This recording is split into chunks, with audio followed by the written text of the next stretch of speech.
$1,043. That's your balance at 11:52 p.m. You check it again at 11:53 like it might change if you catch it at the right second. They were not saved all at once. Scraped together over 3 months of decisions that didn't feel like decisions. The dinner you said you couldn't make. The jacket you touched and put back. The trip you said maybe next time and next time never came. Looking at it feels like control. You are 24. You have no idea what to do with it. So you leave it there and call it patience.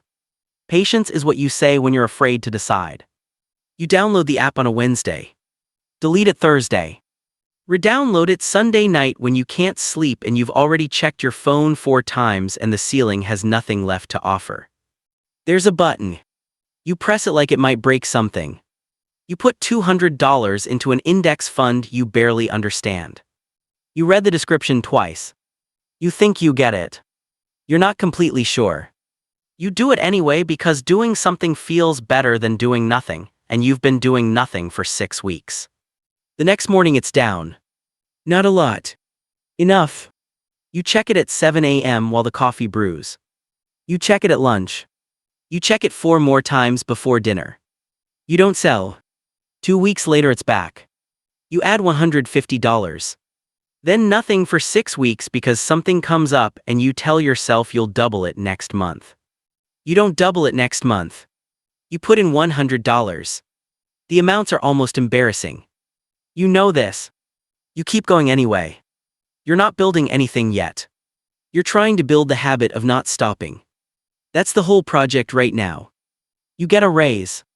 $4,800 before taxes. It lands as $291 extra a month. You felt something for about an afternoon. Then your car insurance renewed and the feeling was gone and you were back where you started, doing the math that almost works. You try automating a transfer on the 5th. $200. It runs the first month. The second month you cancel it 3 days before because rent was tight. Third month you set it again. It's not clean. It's not a system yet. It's just something you keep coming back to. You start reading. Not threads.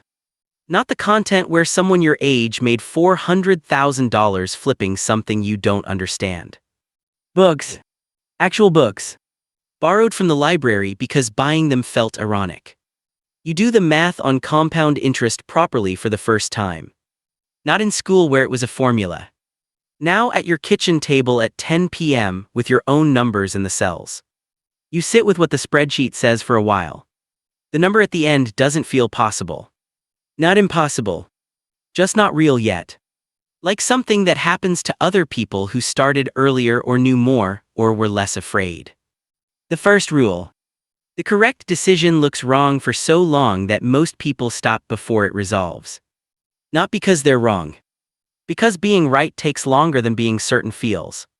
Your portfolio crosses $5,000. You tell one person. They say that's great and ask if you want to split an appetizer.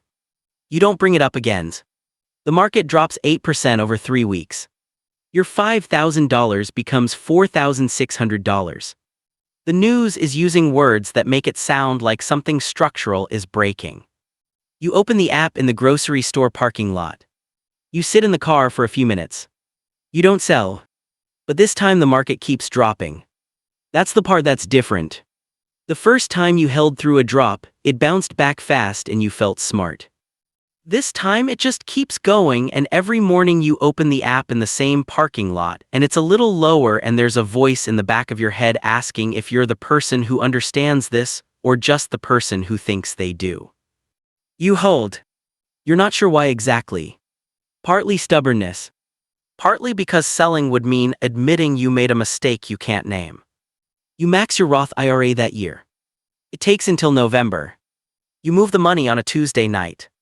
You close the laptop. You don't feel particularly accomplished. You feel like you did the thing you were supposed to do. That's it. You are 26. Your total invested is somewhere around $14,000. The number feels small and also larger than anything you've owned. Both are true. You pick up a second job. Not because you're behind. Because you did the math forward and the number at the end on your current income was fine. Fine enough. Fine is not the thing you're building toward. 12 hours a week. The first paycheck you spend half of it on things you needed. The second paycheck you invest almost all of it. It takes a few months to build the discipline consistently. But eventually most of it goes in. You're tired in a specific way. The kind that sits in your shoulders by Wednesday and doesn't fully leave until Saturday afternoon. You don't talk about it. Talking about it turns it into a complaint, and complaining doesn't change anything. The market has a good year. You check the account less. Not by design. You just get busy, and when you remember to look, the number is higher. The less you look, the less you interfere. You don't fully understand, yet that interference is the main risk. You're starting to suspect it. Your account crosses $25,000. You thought crossing 5 figures would feel different. It kind of does. But not in the way you expected.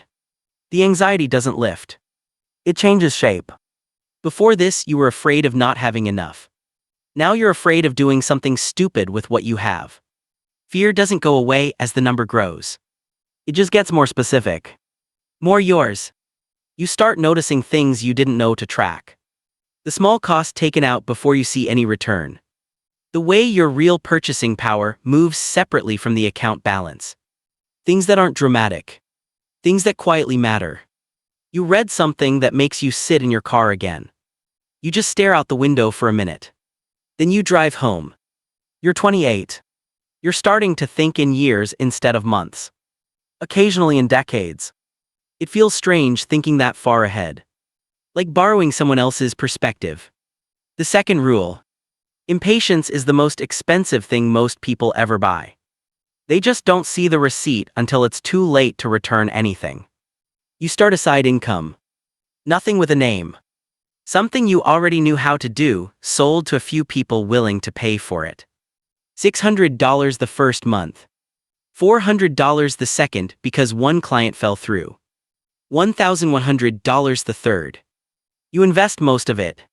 Not all of it. 1 month you spend too much of it on things you're embarrassed to name specifically. The next month you go back to investing most of it. It's uneven. The machine still moves forward.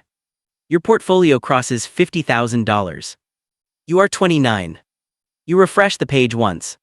You close the app. You make dinner. You tell nobody. You've learned what happens when you mention money to people who don't have it in the same way you do. Either they go quiet in a way that has weight behind it. Or they explain to you carefully why the whole system is rigged and you've just gotten lucky so far. You've stopped starting that conversation. You try to put $1,800 a month in. Some months you hit it. Some months something comes up and you put in $900 and feel vaguely guilty about it until you don't. You put $3,000 into a company you believe in. You watch it the way you watch something you've maybe made a mistake about. Too often. With the specific dread of being proven right about your own doubt. It doesn't collapse. It just quietly underperforms. For months. Just below where it should be. You sell it eventually. Buy back into something boring. You lost about 4 months and somewhere around $400 in what you would have made otherwise. What you actually lost was harder to name. The belief that you could see something the market couldn't. That belief is expensive to carry. Turns out you're better without it. The third rule. The market is not a problem you figure out. It is a process you survive. The people who are still trying to outsmart it have been running in place for years. They just have more opinions than they did before. You change jobs. $94,000. You move the extra into the transfer on the 5th before you feel it in your checking account. The people at your new office talk about what they're doing with the raise. The upgrade. The trip. The thing they've been waiting to justify. You nod. You say something. You go home. You are not better than them. You just want something specific badly enough to be uncomfortable in the wanting of it. There's no virtue in that. It just happens to compound. Your portfolio crosses $150,000. You're 33. The market returned around $14,000 for you this year. You did the math on what $14,000 cost in hours at your first job. You did it once. You close the calculator. You sit with a question you've been avoiding. What is this actually for? Not the number. The life on the other side of it. What kind of mornings? What you're protecting yourself from. You've been running the process for so long that you haven't looked up in a while. And when you look up, the answer isn't clean. It's partial. It's still forming. You don't solve it. You let it sit there while the account keeps doing what the account does. 1 month you almost paused the transfers. Not because you needed to. Because you were tired of thinking about it. You crossed $200,000. There's no moment. No feeling you can hold on to. You check it on your phone while waiting for a coffee order. The number is there. You put the phone in your pocket. You've stopped expecting milestones to feel like something specific. The meaning was never in the arrival. It was in the decision before it. By the time the number appears, the meaningful moment is already 6 months behind you. You have a bad year personally. A relationship ends in a way that makes you question things about yourself you'd rather not examine. A job goes wrong slowly, then all at once. You move to a city where you know almost no one. Through all of it, the transfer runs on the 5th. Not because you're disciplined in those months. Because you set it up 3 years ago when you were okay. That version of you protected this version of you. You didn't plan it that way. It worked out that way. You are 35. Your portfolio is around $275,000. 11 years of this. No viral moment. No position that changed everything overnight. No story worth telling at a dinner party. Just the same approximate behavior done inconsistently enough to feel human but consistently enough to compound. At some point it stopped being discipline. It became reflex. You're not sure exactly when. Somewhere in the years nobody would make content about. The 4th rule. You don't need to be optimal. You need to be consistent enough for long enough that time does the part you can't. Optimal and consistent are not the same thing.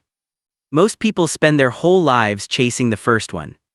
The second one is what actually works. You run the numbers again. The projection says $1.1 million in 15 years if nothing changes drastically. You've looked at this number before and felt like it was in another language. This time you look at it and it feels like a direction. Something you're moving toward rather than hopping toward. You don't know when that changed. You notice that it has. You close the laptop. Your portfolio crosses $350,000.